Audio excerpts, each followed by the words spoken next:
So I'm the publisher of The Correspondent. My name is Ernst-Jan Pfauth, and we're a publication that believes that journalists are conversation leaders and that members are contributing experts. So what we're trying to do is to work together with our members while writing a story.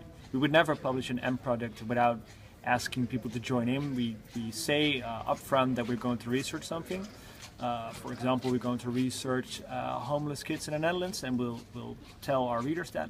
And then we'll ask people who are working in that field, or might have been homeless themselves for one point in their lives, to join in and to help us coming up with research questions, with sending in reports.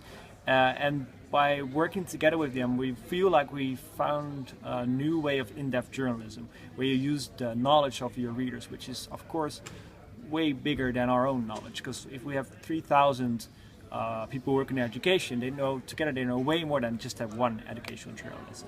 So we're trying to work together with them and figure out a way to profit from that big untapped research of knowledge.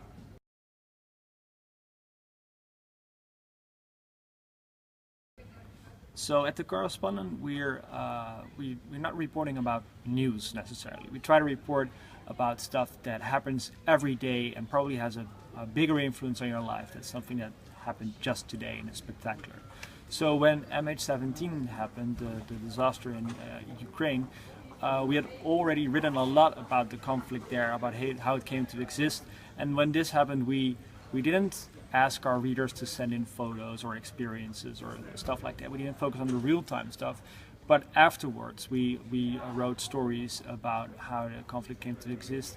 We asked aviation experts to join into discussions, and we didn't ask for opinions from our readers, but we focused on their expertise, knowledge, basically.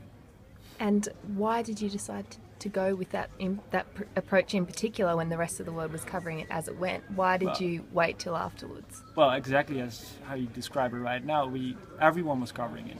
There was no way that we, with a group of, 16, can add something new to that. So we'd like to focus on the more in-depth developments and try to add information there. But there were thousands of journalists reporting on what happened, and we didn't have anything to add. So we rather focus on writing about stories that aren't that salient, but probably more important.